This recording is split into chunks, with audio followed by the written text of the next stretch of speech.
Bismillahirrahmanirrahim. Assalamualaikum warahmatullahi wabarakatuh. Mas Mbak semua, selamat siang, salam sejahtera. Alhamdulillah, kita panjatkan puji syukur kehadirat Allah pada kesempatan siang ini. Kita berkesempatan untuk belajar lagi, melanjutkan mengenai evaluasi program. Pada bagian ini kita akan mencoba melanjutkan merancang evaluasi program pendidikan, melanjutkan yang materi yang kemarin. Mohon izin saya share screen ya.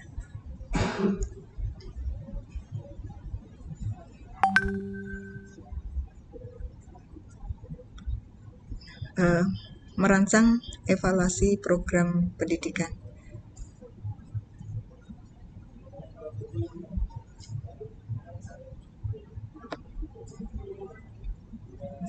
Modul ini atau materi pembelajaran ini disarikan dari buku evaluasi program pendidikan karya Heri Retnawati dan Endang Mulyatiningsih.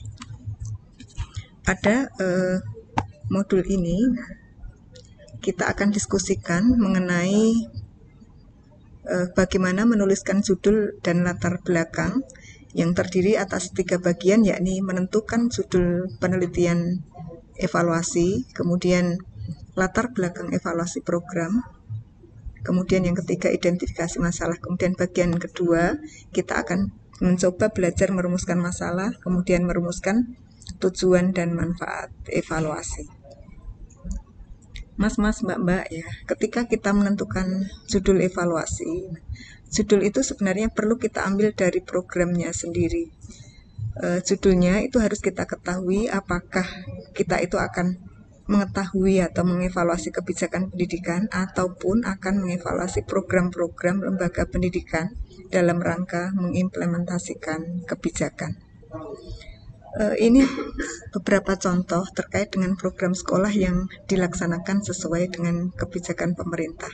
Contohnya adalah Indonesia sangat concern dengan kebijakan otonomi sekolah. Program yang sering dilakukan itu salah satu diantaranya manajemen berbasis sekolah atau MBS. Program yang lain yang sering dilakukan adalah bagaimana menerapkan, mengimplementasikan kurikulum muatan lokal, mulai dari mengembangkannya ya sampai menggunakan kurikulum muatan lokal.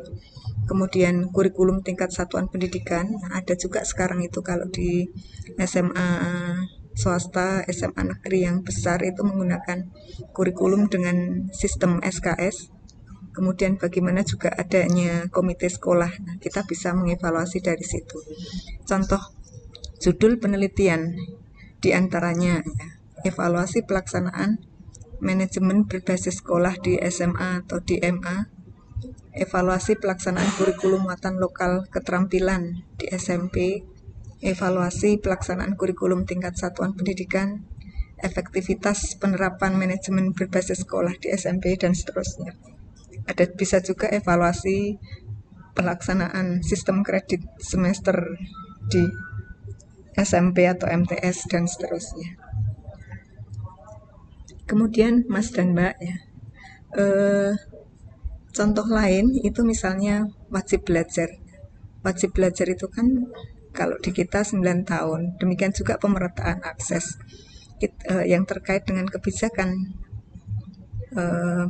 wajib belajar dan pemerataan akses, diantaranya adanya bantuan operasional sekolah SMP, SD, SMP 1 atap, kemudian bidik misi, ya, bantuan pendidikan masyarakat miskin. Nah, yang mungkin sering kita dengar untuk mahasiswa ya biasanya bidik misi. Nah, kemudian pemanggilan kembali siswa yang drop out, kemudian adanya SMP terbuka, kemudian kelompok belajar, adanya kelompok belajar, kita bisa menelurkan beberapa riset evaluasi yang terkait dengan program-program tersebut. Misalnya evaluasi penggunaan dana BOS, efektivitas pemberian dana BOS, studi evaluasi tentang manajemen, evaluasi sistem perekrutan sasaran bidik misi. Misalnya apakah sasaran bidik misi itu tepat sasaran atau tidak, dan seterusnya, bisa dievaluasi. Contoh lain, ketika mas-mas dan mbak-mbak fokus di penjaminan mutu, program yang terkait dengan penjaminan mutu diantaranya ujian nasional. Nah, sekarang yang diganti menjadi AKM, asesmen kompetensi siswa ya. Kemudian ada ujian akhir sekolah, ada akreditasi sekolah, ada sistem manajemen mutu, ada uji kompetensi siswa.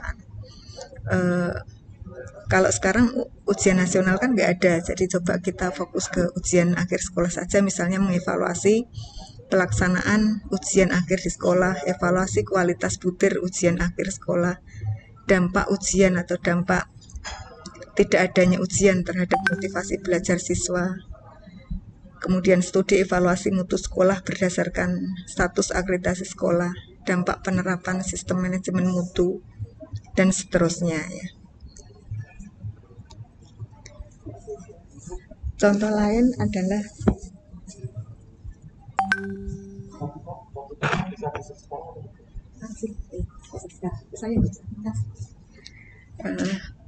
contoh lain adalah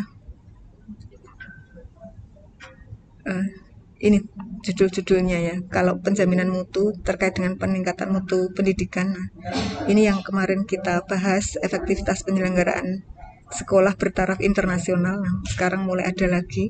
Kemudian tingkat pencapaian standar nasional pendidikan di SMA, dampak sertifikasi guru terhadap peningkatan kualitas pembelajaran, juga bisa dampak kualitas guru terhadap meningkatnya kompetensi guru, evaluasi pelaksanaan PLPG atau PPG, dan seterusnya. Kemudian terkait dengan pelaksanaan pendidikan kesiapan kerja, misalnya praktek industri, kemitraan SMK dengan industri, penambahan proporsi siswa yang di SMK, ini juga bisa diteliti sebagai riset ya, riset evaluasi. Ini contohnya pengembangan model teaching factory, evaluasi program keterampilan hidup, kemudian yang terkait dengan iptek, gimana adanya penelitian di SMA itu meningkatkan teknologi dan seterusnya. Apakah evaluasi kegiatan pameran karya teknologi mahasiswa itu efektif? Nah, ini bisa diteliti lebih lanjut. Kemudian juga terkait dengan karakter, pendidikan karakter. Bagaimana terkait juga dengan peningkatan jumlah peserta didik di SMK. Nah, bagaimana alih fungsi SMA menjadi SMK, penambahan unit SMK baru itu apakah bermanfaat atau tidak, business center di SMK itu ada manfaatnya atau tidak, dan seterusnya ya. Kemudian dari sini kita bisa menyimpulkan bahwa perumusan judul, nah itu tinggal menambah kata-kata yang mencerminkan kegiatan penelitian yang akan dilakukan. Misalnya evaluasi, efektivitas, implementasi, dampak. Contohnya tadi adalah dampak. Sertifikasi guru ya terhadap peningkatan kompetensi guru dan seterusnya. Keberhasilan evaluasi terletak pada kesuksesan pelaksanaan program yang dievaluasi pada periode-periode berikutnya.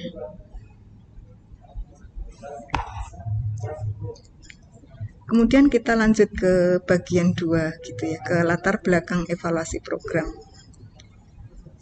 Seperti halnya ketika kita menyusun skripsi, latar belakang evaluasi program berisi latar belakang masalah atau pendahuluan yang mendeskripsikan latar belakang munculnya program, deskripsi tentang program itu, dan perlunya program dievaluasi.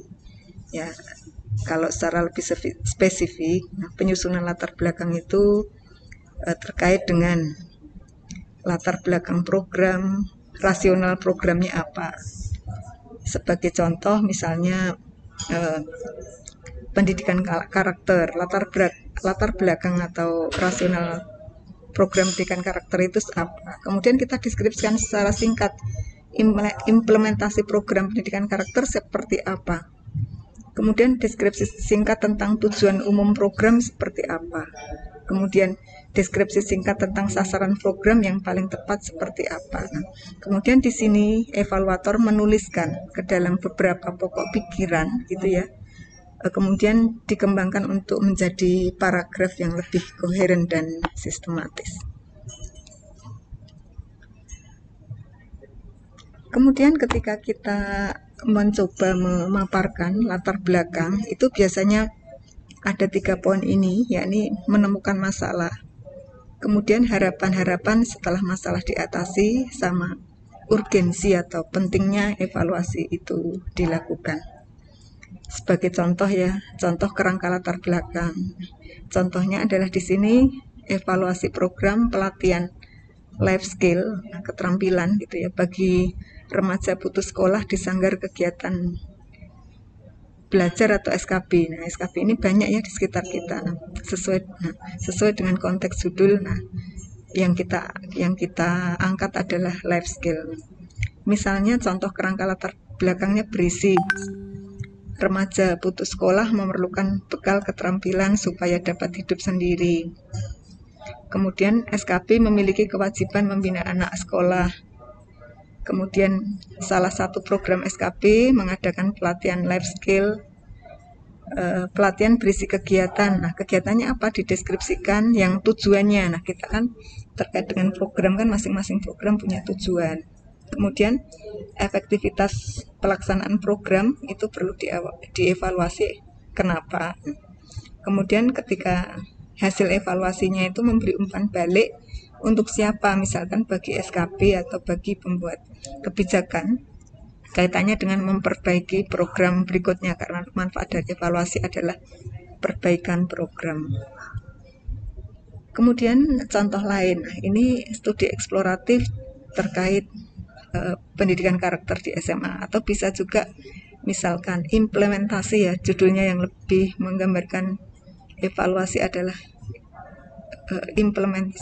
efektivitas pelaksanaan pendidikan karakter itu, atau evaluasi pelaksanaan pendidikan karakter di SMA atau di MA. Kerangka latar belakangnya misalnya latar belakang pemerintah mengambil kebijakan melaksanakan pendidikan karakter di SMA seperti apa, usaha yang sudah dilakukan seperti apa. Kemudian sekolah itu ketika melaksanakan itu apa saja yang dilakukan, kegiatan-kegiatan sekolah untuk melaksanakan pendidikan karakter apa saja. Kemudian misalnya ngaji bersama atau baksos dan seterusnya itu diceritakan. Kemudian eksplorasi ini, nah itu tuh pentingnya apa gitu, atau evaluasi ini urgensinya apa untuk misalnya, nah imbas agar bisa ditiru sekolah lain, kita eksplor masukan-masukan perbaikannya. Itu merupakan contoh ya, contoh kerangka latar belakang. Intinya kalau latar belakang itu berkaitan dengan masalah yang akan diteliti. Nah, kemudian di sini perlu berisi ya ketajaman, atau perlu difokuskan ketajaman dalam merumuskan permasalahan. Jadi tidak harus jumlah tebal halamannya berapa. Atau kalau mas-mas mbak-mbak nanti membimbing skripsi atau tesis misal harus 11, itu tidak harus seperti itu, harus 11 halaman tidak seperti itu, tapi yang penting adalah ketajaman dalam merumuskan masalah, kenapa penting untuk diteliti. Introduction ini atau latar belakang ini tentu saja memberikan sugesti. Nah, sebenarnya masalahnya apa, solusinya seperti apa. Nah, itu sudah tergambar di introduction. Kemudian bagian kedua adalah identifikasi masalah. Identifikasi masalah itu merupakan intisari masalah-masalah yang dipaparkan.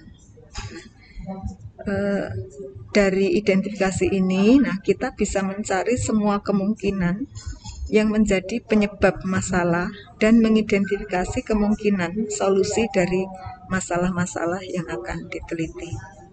Contoh identifikasi masalah ya, kita coba fokus ke life skill tadi ya. Banyak remaja yang putus sekolah, banyak remaja belum memiliki life skill. SKB memiliki tugas fungsi menangani masalah remaja putus sekolah, namun nah programnya seperti apa dan seterusnya. Kemudian model mengevaluasinya seperti apa, itu merupakan contoh identifikasi. Jadi isinya semua berupa poin-poin dari masalah-masalah dan perlu ditajamkan agar benar-benar menjadi suatu masalah. Kemudian permasalahan evaluasi ini dapat ditemukan dengan melihat kesenjangan antara kenyataan dan harapan. Jadi terkait dengan program ini, lembaga itu berharap apa? Kemudian kita daftar. Realitas yang terjadi seperti apa? Kesenjangan antara kenyataan dan harapan itulah masalah. Contohnya pelaksanaan kurikulum 2013 ya. Harapannya guru pelaksana merupakan ujung tombak. Kenyataannya sebagian besar guru masih bingung dengan menerapkan sampai sekarang ya. Gitu. Meskipun kurikulumnya sudah mau ganti, masih ada beberapa guru yang juga belum paham. Nanti kalau misalnya ini terkait dengan kurikulum baru 2000 yang kayak kurikulum misalnya Merdeka Belajar tinggal diganti. Guru merupakan pelaksana kurikulum yang harus memahami kurikulum Merdeka Belajar. Namun ternyata guru masih bingung. Perangkat pembelajaran telah ada, namun minimal guru dapat mengembangkannya ini harapan. Siswa berperan aktif, namun ternyata siswa belum berperan aktif. Kepala sekolah dan pengawas dapat memberikan contoh konkret gitu ya, tetapi pada realitasnya belum memberikan contoh konkret. Nah, jadi dari kenyataan dan harapan itu perlunya evaluasi untuk memberikan saran, masukan, perbaikan agar pelaksanaan kurikulum secara tepat dapat dilakukan. Kemudian yang bagian keempat adalah rumusan masalah. Nah, rumusan masalah ini mencerminkan gitu ya jawaban yang dikehendaki ketika kita melakukan evaluasi.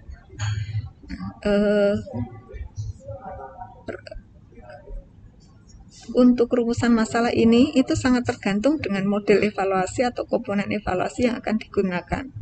Contohnya ketika kita memilih model pelatihan, evaluasi pelatihan 4 level dari GIRP, Patrick, itu kan ada reaction, learning, behavior, result. Nanti rumusannya terkait dengan ini. Nanti kalau kita memilih CIPP, berarti rumusan masalahnya juga terkait dengan CIPP. Nanti model yang terpilih ini kita akan bahas pekan depan, lebih fokus. Nah, sekarang kita fokuskan dulu ke bagian introduction-nya. Kemudian ketika kita merumuskan tujuan evaluasi,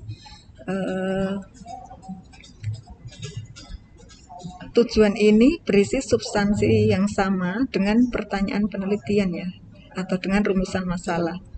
Nah, rumusan masalah itu yang ingin dicari, kemudian tujuan itu memuat pernyataan sebagai jawaban dari hasil penelitian. Jadi kesimpulan itu nantinya hanya menjawab rumusan masalah sesuai dengan tujuan penelitian.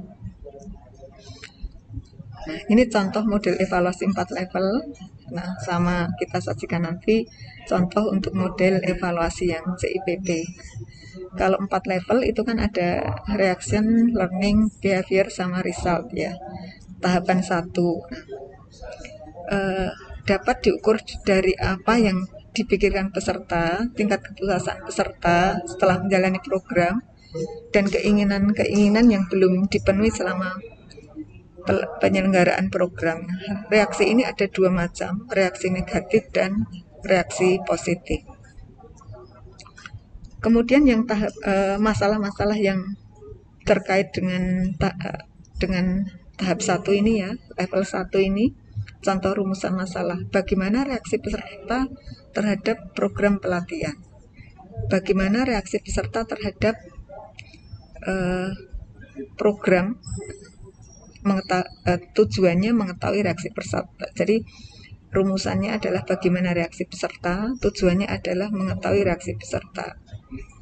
Kemudian ketika kita fokus ke kompetensi instruktur, bagaimana reaksi peserta terhadap instruktur. Kemudian rumusan untuk tujuan adalah mengetahui reaksi peserta terhadap instruktur. Jadi rumusan masalah itu pertanyaannya, kemudian tujuannya itu apa yang mau diketahui. Nah, itu jadi harus ada sepasang-sepasang ya, berpasangan. Kemudian nanti terkait juga dengan saran. Saran kaitannya dengan level 1 ini. Apakah ada peserta yang menyatakan tidak puas? Kemudian contoh untuk tujuannya adalah mengetahui alasan-alasan peserta yang menyatakan tidak puas ketika mengikuti program pelatihan. Kemudian pada tahap kedua masalah learning level ya. Nah, pada level ini ya, pada level learning atau level belajar, di tahap 2 Kirkpatrick atau level 2 Kirkpatrick ya dapat diukur dari semua perubahan yang terjadi akibat dari kegiatan pelatihan. Nah, untuk mengetahui perubahan biasanya diukur ya, misalnya pretest dan posttest gitu ya, sebelum pelatihan seperti apa, hasil setelah pelatihan seperti apa. Kemudian yang lainnya adalah aspek itu diukur dari perubahan pengetahuan sikap, pengetahuan dan keterampilan sesuai dengan tujuan program pelatihan gitu. Kemudian untuk pengukuran itu bisa tes tertulis, bisa tes unjuk kerja, atau bisa juga melalui pengamatan ya.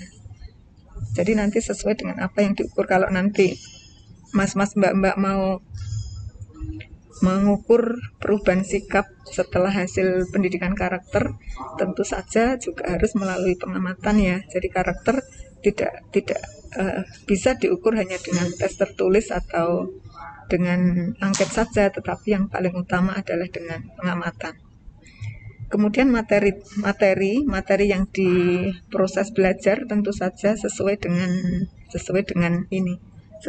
materi pengukuran disesuaikan dengan tujuan pelatihannya.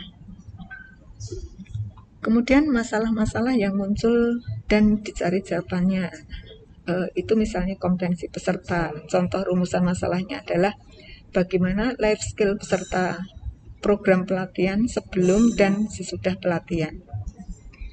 Kemudian tujuan penelitiannya adalah mengetahui life skill peserta pelatihan sebelum program dan setelah program, atau juga bisa dirumuskan dengan cara lain, yakni bagaimanakah peningkatan life skill peserta. Nah, jadi nanti pasangan tujuannya adalah mengetahui peningkatan life skill peserta. Tetap saja nanti pre dan post test ya, gitu mengukurnya. Kemudian dari partisipasi atau dari kehadiran peserta. Contoh rumusan masalahnya adalah kendala-kendala apa saja yang dihadapi peserta saat belajar life skill, kemudian mengetahui kendala-kendala yang dihadapi peserta saat belajar life skill. Kemudian untuk level 3, tahap behavior atau level perilaku. Nah, perilaku hanya dapat dilakukan apabila reaksi yang diberikan peserta positif, dan tugas belajar itu sudah selesai. Nah, kondisi yang dibutuhkan ketika mengukur perubahan perilaku ada beberapa hal ya. Peserta memang memiliki keinginan untuk berubah, kemudian bagaimana cara melakukannya. Nah, berubah itu kan tentu saja harus ada iklim kerja yang baik. Kalau tidak ada iklim kerja yang baik, kan tidak ada kesempatan untuk mengubah ke arah yang lebih positif. Kemudian setelah berubah itu ada perubahan perilaku enggak. Nah, seperti ini bisa diukur juga dengan memberi jeda waktu dan kesempatan pada peserta. Nah, jadi sebelum pelatihan dan sesudah pelatihan itu ada jedanya, ada pengukurannya, kemudian ada jeda sebelum dan sesudah. Cara mengukurnya bisa dengan survei atau wawancara kepada alumni ya, kepada alumni program pelatihan, kepada supervisor ya, ataupun juga teman sejawat. Misalnya pelatihan ini adalah pelatihan guru, kita tanya ke pengawas apakah mengajarnya lebih baik. Nah, supervisor juga misalnya kepala sekolah, apakah mengajarnya juga lebih baik setelah pelatihan gitu. Kemudian masalah-masalah yang mungkin dicari jawabannya kaitannya dengan level 3 ya, behavior tadi, bisa terkait dengan perubahan kepribadian, kompetensi sosial, dan kompetensi interpersonal.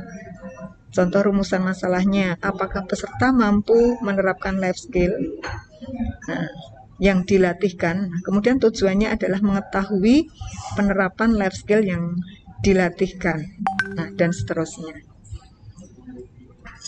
Kemudian kalau hasil, Jadi harapannya kalau misalnya mas-mas dan mbak-mbak mengikuti pelatihan itu kan ada hasilnya.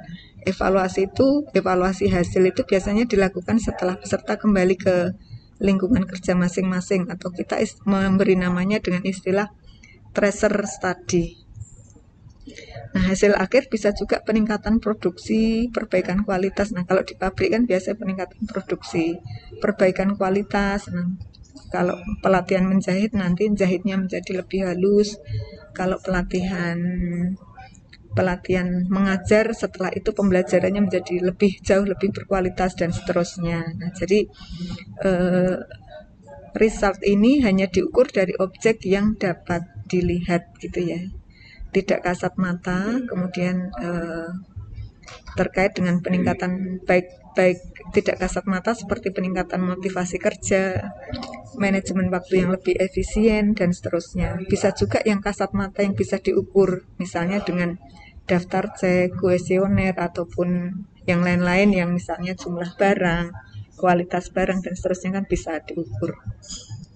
Nah, kemudian masalah-masalah yang terkait dengan result ini bisa peningkatan keuntungan, kualitas, kuantitas sebagai dampak dari program pelatihan. Kemudian penurunan biaya produksi, penurunan kecelakaan kerja, penurunan kegagalan produk. Kemudian dampak non-finansial seperti peningkatan kemampuan kepemimpinan. Jadi nanti kalau pelatihan kepemimpinan kan memimpinnya menjadi lebih bagus gitu. Kemudian peningkatan juga motivasi kerja, manajemen waktu, pemberdayaan sumber, efektivitas keputusan, peningkatan moral. Nah, itu sebagai dampak yang dipengaruhi pelatihan tetapi tidak bisa dihitung dari sisi uang atau non finansial ya. Contoh rumusan masalah yakni diantaranya, apakah program pelatihan life skill dapat menambah penghasilan dan meningkatkan produktivitas kerja peserta? Apa saja dampak positif dan negatif setelah mengikuti pelatihan? Kemudian itu rumusannya. Untuk tujuannya mengetahui dampak program pelatihan, kemudian mengetahui dampak positif dan negatif setelah mengikuti pelatihan. Nah, itu contohnya kita memakai tahap dari 4 level dari Kirkpatrick. Nah, sekarang kita coba ke model CIPP. Untuk konteks, ini CIPP ini kenapa dibahas di sini karena termasuk yang paling sering digunakan ya. CIPP ini, mulai dari konteksnya dulu, mengutamakan identitas latar apa yang melatar belakangi perubahan atau munculnya program. Kemudian evaluasi terkait konteks itu untuk menguji apakah tujuan dan prioritas program itu memang berdasarkan analisis kebutuhan. Contoh, pelatihan guru itu apakah dilakukan karena memang guru-guru itu membutuhkan atau tidak gitu. Pelatihan life skill apakah dilakukan karena memang pemuda-pemuda itu membutuhkan atau tidak. Nah, untuk melakukan analisis kebutuhan itu biasanya pakai analisis SWOT ya, kelebihan atau strength, kelemahan atau weakness, opportunity atau kesempatan, ancamannya apa, threat ya. Jadi kita pakai SWOT untuk mengetahui analisis kebutuhan. Kemudian sumber data yang diperoleh dari hasil analisis SWOT itu dilengkapi dengan wawancara gitu ya, biar lebih kuat. Pada analisis SWOT ini, kita bisa membandingkan program-program yang dievaluasi dengan program-program lain yang sejenis. Kemudian contoh kegiatan yang dilakukan evaluator pada evaluasi konteks.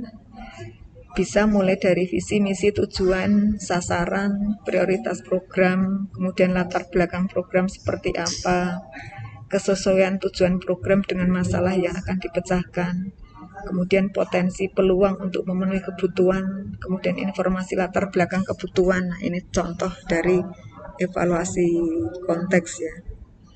Kemudian Ini contoh evaluasi program pendidikan kemiliteran untuk membina karakter kebangsaan. Jadi memang ada beberapa SMA itu yang menggunakan pendidikan kemiliteran untuk membina karakter.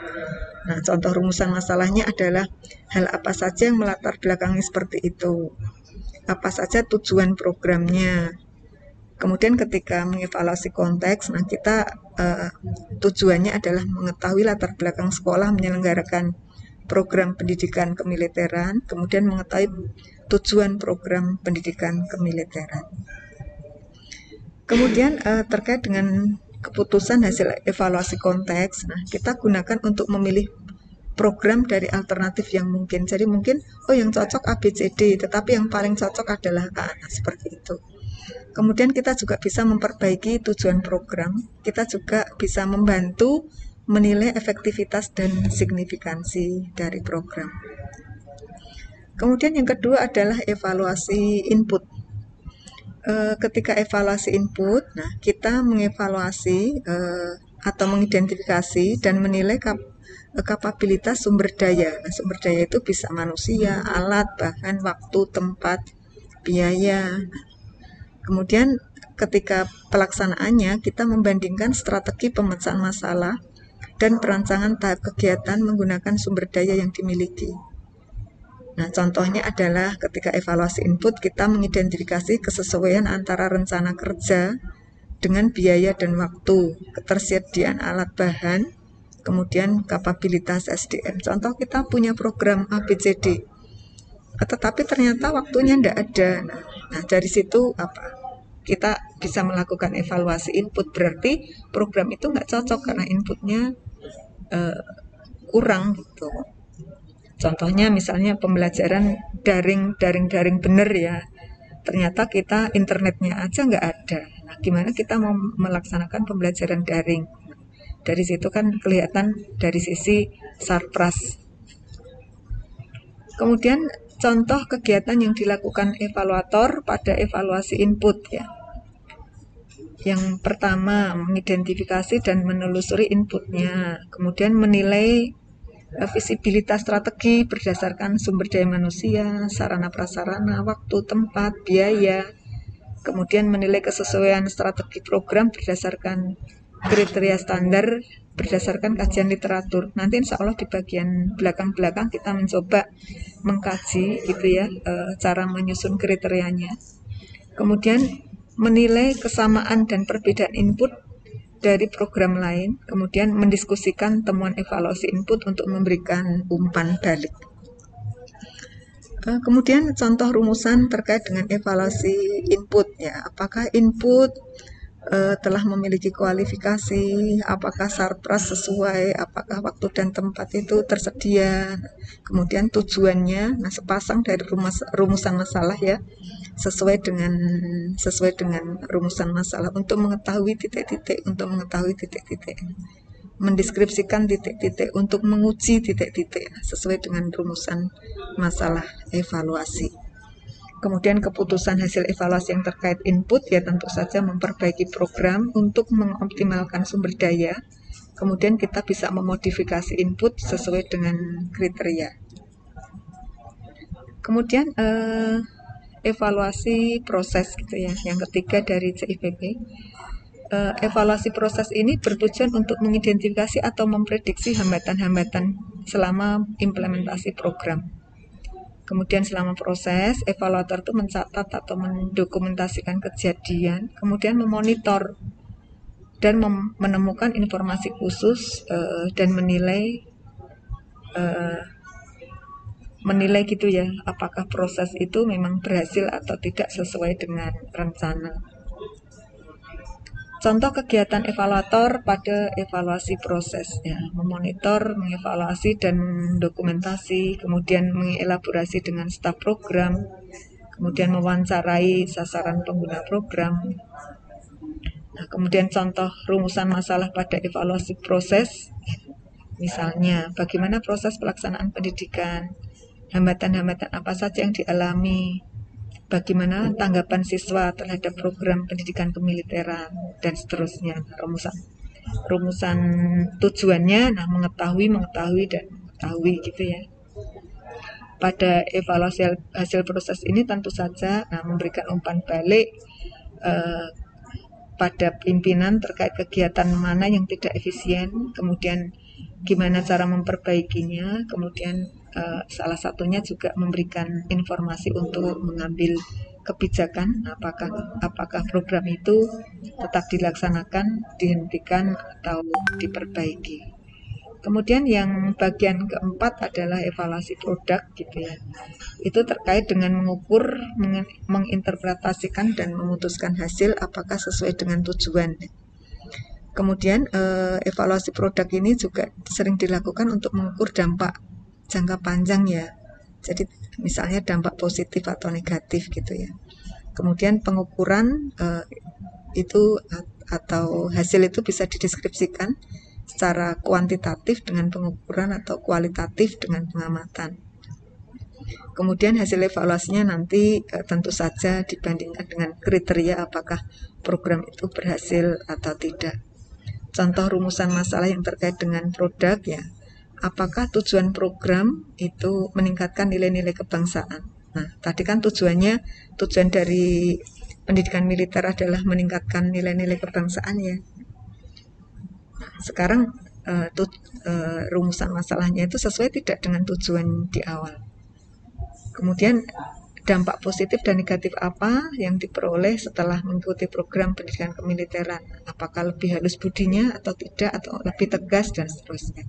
Kemudian tujuannya adalah mengetahui, sesuai dengan ini.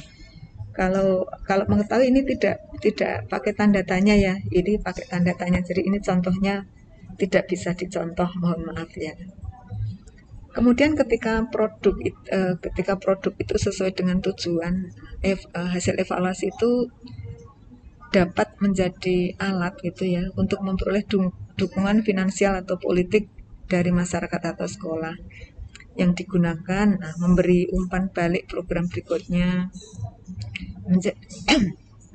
menjadi dasar menentukan di mana letak kesuksesan program, kemudian memodifikasi program, melaporkan kejadian khusus, apa yang penting gitu ya, apa yang tidak penting, kemudian membantu pengembang program lain untuk memutuskan kebijakan. Oh, di sekolah A itu pendidikan dengan militer itu nggak bagus, ternyata yang agar lebih bagus yang dimodif ini. Jadi kita nanti kalau mau menyelenggarakan caranya gini. Jadi seperti itu. Kita belajar dari kepahitan orang lain untuk memperbaiki diri sendiri. Jadi tidak harus mengalami pahit yang sama gitu ya. Prinsip dari hidup termasuk di evaluasi. Kemudian memutuskan apakah menerima atau mengakhiri program itu pada dasarnya seperti ini ya, seperti evaluasi yang lain, kita pada dasarnya menerima dengan perbaikan atau menerima total atau mengakhiri program. Kemudian yang terakhir ketika kita memberikan rekomendasi ya, siswa yang tadinya bandel misalnya menjadi lebih taat peraturan, itu contoh kualitatifnya juga yang kita gunakan untuk merekomendasi penyelenggaraan pendidikan kepada siswa. Kemudian contoh lain, ini evaluasi produk dari Staffel Team ini, impact, effectiveness, sustainability, transportability. Nah, tapi sebenarnya ini mirip juga dengan CIPP. Nah, kemudian contoh yang dilakukan di komponen impact itu membuat catatan. Kemudian untuk di komponen effectiveness itu membandingkan hasil yang telah dicapai. Tetapi insya Allah nanti cara milihnya seperti apa kita sampaikan di bab selanjutnya ya insya Allah. Kemudian komponen sustainability itu dengan mewawancari pimpinan untuk melihat efektivitas biaya dan dalam memenuhi kebutuhan program. Kemudian transportability-nya dengan melaporkan dari mana dapat menggunakan semua atau sebagian program untuk melihat kembali deskripsi program dan temuan hasil evaluasi. Kemudian kita berikan catatan-catatan ya, level evaluasi yang membutuhkan alat tertentu di bagian mana, kemudian cara mengumpulkan datanya dan seterusnya. Nah, itu seperti halnya juga pada perilaku ya ketika kita pakai Kirkpatrick. Nah, kemudian manfaat evaluasi. Nah, ada sebenarnya manfaat teoritis dan manfaat praktis ya ketika kita menuliskannya. Kalau manfaat teoritis yang bermanfaat bagi perkembangan ilmu pengetahuan, kemudian manfaat praktisnya adalah manfaat yang langsung dapat digunakan. Manfaat penelitian itu dapat ditulis dalam bentuk pernyataan-pernyataannya atau pointer-pointer juga bisa. Nah, sasaran utama dari menuliskan manfaat ini adalah pengguna evaluasi program, yakni pemilik program itu sendiri. Kalau pemerintah ya pembuat kebijakan gitu ya, pembuat kebijakannya siapa. Jadi program itu tidak pernah dirancang dan digunakan itu oleh pemiliknya, tetapi juga penggunanya. Jadi bisa pemilik program, bisa penggunanya juga yang dievaluasi. Nah, kemudian 3 sasaran yang memanfaatkan hasil evaluasi program itu bisa pemilik program, bisa peserta program, dan juga stakeholder program, ya, pengguna programnya. Pemilik, peserta, dan pengguna. Pengguna itu contohnya, kalau peserta pelatihan life skill, nanti ada siswa SMK yang ikut, nah itu namanya peserta. Pemilik programnya adalah pemerintah yang mengadakan SKB, Sanggar Kegiatan Belajar. Stakeholdernya ini salah ya, stakeholder. Nah, kebalik kata matinya. Stakeholdernya itu adalah masyarakat yang menggunakan peserta atau menggunakan alumni. Nah, itu sasaran yang memanfaatkan hasil evaluasi program. Nah, ini contoh lain yakni meningkatkan kemampuan guru dalam pembelajaran. Sasaran programnya guru IPA. Nah, kemudian stakeholdernya yang menggunakan, nah itu siapa? Nah, siswa ataupun masyarakat contohnya. Kemudian ini contoh manfaat penelitian evaluasi. Nah, untuk pelatihan life skill ya, SKB dapat memanfaatkan hasil evaluasi untuk memperbaiki program. Peserta pelatihan dapat memanfaatkan proses evaluasi untuk memberikan umpan balik kepada penyelenggara program. Pemerintah dapat memanfaatkan hasil evaluasi untuk mengembangkan program yang serupa. Itu terima kasih. Nah, dari bab ini mas-mas dan mbak-mbak sudah bisa ya menuliskan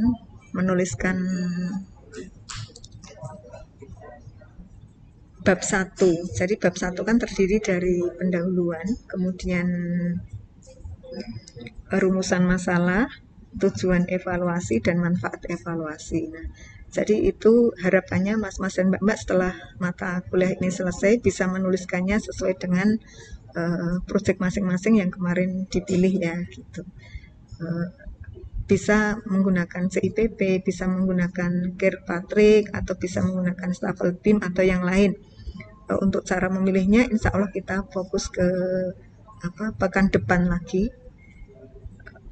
Kalau yang mau tanya bisa dilanjutkan dengan tanya jawab di grup ya.